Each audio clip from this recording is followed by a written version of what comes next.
दोबारा से भी रिपीट हो जाएं। तो दोस्तों बिना देरी के इस वीडियो को शुरू करते हैं। इस वीडियो का पहला प्रश्न है, रऊप नृत्य किस राज्य से संबंधित है? दोस्तों इस प्रश्न का आंसर है जम्मू कश्मीर से। दोस्तों रऊप नृत्य जम्मू कश्मीर से संबंधित है, इसलिए दोस्तों इस प्रश्न का आंसर है जम्मू कश्मीर। दोस्तों यह प्रश्न काफ़ी वेरी इंपॉर्टेंट है, क्योंकि दोस्तों एसएससी का कोई भी एग्जाम हो यह प्रश्न बार बार रिपीट होता है, इसलिए आप लोग इस प्रश्न को अच्छे से याद कर लीजिएगा।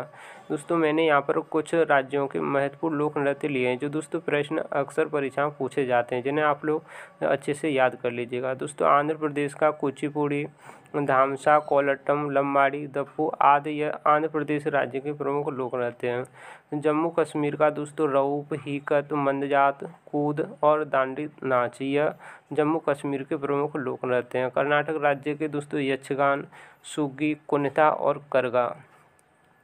केरल राज्य के दोस्तों कथकली, मोहिनीअट्टम और कृष्णाटम यह दोस्तों तीनों ही काफ़ी महत्वपूर्ण हैं, क्योंकि दोस्तों यह केरल राज्य के लोक नृत्य बार बार रिपीट होते हैं। महाराष्ट्र राज्य का दोस्तों लावड़ी और दशावतार। पंजाब राज्य का दोस्तों गिद्दा, भांगड़ा। असम राज्य के दोस्तों बिहू, बिछुआ, नटपूजा। महाराष्ट्र काली गोपाल, बागुरम्बा, नागा नृत्य, खेल गोपाल, झुमुरा आदि असम राज्य के प्रमुख लोक नृत्य हैं। बिहार राज्य का दोस्तों जाट, जतिन, पनवारिया, विदेशिया। गुजरात राज्य का दोस्तों गरबा, डांडिया, टिप्पणी, भावई आदि यह गुजरात राज्य के प्रमुख लोक नृत्य हैं, जो दोस्तों प्रश्न परीक्षा में अक्सर पूछे जाते हैं।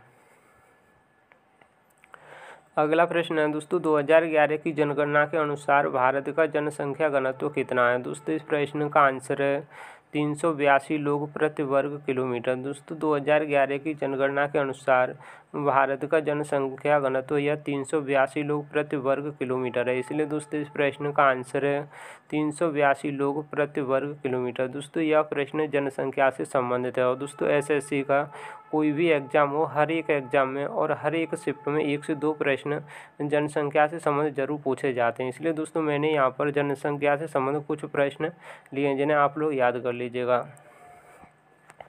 दोस्तों भारत में पहली बार जनगणना लॉर्ड मेयो के कार्यकाल में 1872 ईस्वी में शुरू हुई थी। दोस्तों भारत में नियमित रूप से जनगणना यह लॉर्ड रिपन के कार्यकाल में 1881 ईस्वी में शुरू हुई थी। जनगणना संगठन केंद्रीय गृह मंत्रालय के अधीन कार्यरत है, जिसके उच्चतम अधिकारी जनगणना आयुक्त होते हैं। दोस्तों 2011 की जनगणना भारत की 15वीं और स्वतंत्र भारत की 7वीं जनगणना है। 2011 की जनगणना का शुभांकर दोस्तों प्रगढ़ शिक्षिका और इसका आदर्श वाक्य हमारी जनगणना हमारा भविष्य था। 2011 की जनगणना के समय जनगणना आयुक्त डॉक्टर सी चंद्रमौली थे। अगला प्रश्न पूछा है दोस्तों लंगर किचन किस धर्म से संबंधित है? दोस्तों इस प्रश्न का आंसर है सिख धर्म से। दोस्तों लंगर किचन यह सिख धर्म से संबंधित है, इसलिए दोस्तों इस प्रश्न का आंसर है सिख धर्म। अगला प्रश्न पूछा है दोस्तों दिल्ली सल्तनत का पहला साम्राज्य कौन था? दोस्तों इस प्रश्न का आंसर है गुलाम वंश। दोस्तों गुलाम वंश यह दिल्ली सल्तनत का पहला साम्राज्य था, इसलिए इस प्रश्न का आंसर है गुलाम वंश। दोस्तों दिल्ली सल्तनत के सिंहासन पर कुल 5 राजवंशों ने शासन किया था। ये 5 राजवंश क्रमशः इस प्रकार हैं: गुलाम वंश, खिलजी वंश, तुगलक वंश, सैयद वंश और लोदी वंश।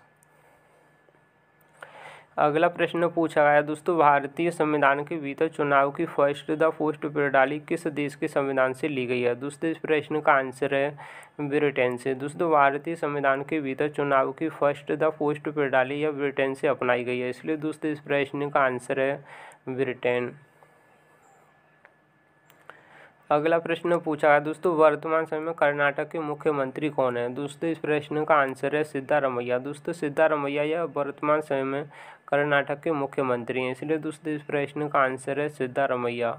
अगला प्रश्न पूछा है दोस्तों 2011 की जनगणना के अनुसार सबसे कम लिंगानुपात किस राज्य का है? दोस्तों इस प्रश्न का आंसर है हरियाणा राज्य का। दोस्तों 2011 की जनगणना के अनुसार सबसे कम लिंगानुपात यह हरियाणा राज्य का है, जबकि दोस्तों सबसे अधिक लिंगानुपात केरल राज्य का है।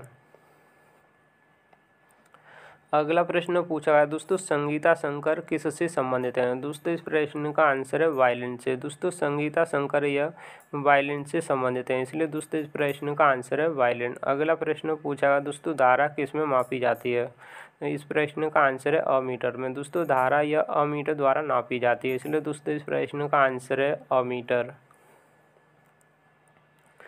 अगला प्रश्न पूछा गया दोस्तों, दीपा कर्माकर कौन से ओलंपिक में भाग लेने वाली भारत की पहली महिला जिम्नास्टिक हैं? दोस्तों इस प्रश्न का आंसर है 2016 के ग्रीष्मकालीन ओलंपिक में। अगला प्रश्न पूछा गया दोस्तों, अमित शाह के पास गृह मंत्रालय के अलावा कौन सा मंत्रालय है? दोस्तों इस प्रश्न का आंसर है सहकारिता मंत्रालय। दोस्तों अमित शाह के पास गृह मंत्रालय के अलावा सहकारिता मंत्रालय भी है, तो इसलिए इस प्रश्न का आंसर है सहकारिता मंत्रालय। अगला प्रश्न पूछा है दोस्तों, राष्ट्रपति, राज्यपालों और राज्य प्रमुखों का संरक्षण से संबंधित अनुच्छेद कौन सा है? दोस्तों इस प्रश्न का आंसर है अनुच्छेद 361। दोस्तों अनुच्छेद से संबंधित काफ़ी प्रश्न पूछे जाते हैं। दोस्तों अनुच्छेद से संबंधित मैंने एक वीडियो अपने इस चैनल पर अपलोड कर दिया है, जाकर आप लोग इस वीडियो को देख लीजिएगा, जिससे आप लोगों को अनुच्छेदों से संबंधित सभी प्रश्न याद हो जाएंगे। अगला प्रश्न पूछा है दोस्तों, तेरा ताली किस राज्य का लोक नृत्य है? दोस्तों इस प्रश्न का आंसर है राजस्थान राज्य का। दोस्तों तेरा ताली यह राजस्थान का लोक नृत्य है, इसलिए दोस्तों इस प्रश्न का आंसर है राजस्थान राज्य। अगला प्रश्न पूछा गया दोस्तों, बास्केटबॉल की गेंद का वजन कितना होता है? दोस्तों इस प्रश्न का आंसर है 620 ग्राम। दोस्तों बास्केटबॉल की गेंद का वजन 620 ग्राम होता है, इसलिए इस प्रश्न का आंसर है 620 ग्राम। अगला प्रश्न पूछा गया दोस्तों, सरदार पटेल का उपनाम क्या है? दोस्तों इस प्रश्न का आंसर है लौह पुरुष। दोस्तों सरदार पटेल को लौह पुरुष के नाम से भी जाना जाता है, इसलिए इस प्रश्न का आंसर है लौह पुरुष। अगला प्रश्न पूछा है दोस्तों, पीली क्रांति का संबंध किससे है? दोस्तों इस प्रश्न का आंसर है तिलहन से। दोस्तों पीली क्रांति का संबंध तिलहन से है, इसलिए इस प्रश्न का आंसर है तिलहन। अगला प्रश्न पूछा है दोस्तों, मौलिक कर्तव्य से संबंधित समिति कौन सी है? दोस्तों इस प्रश्न का आंसर है सरदार स्वर्ण सिंह समिति। दोस्तों सरदार स्वर्ण सिंह समिति यह मौलिक कर्तव्य से संबंधित है, इसलिए दोस्तों इस प्रश्न का आंसर है सरदार स्वर्ण सिंह समिति।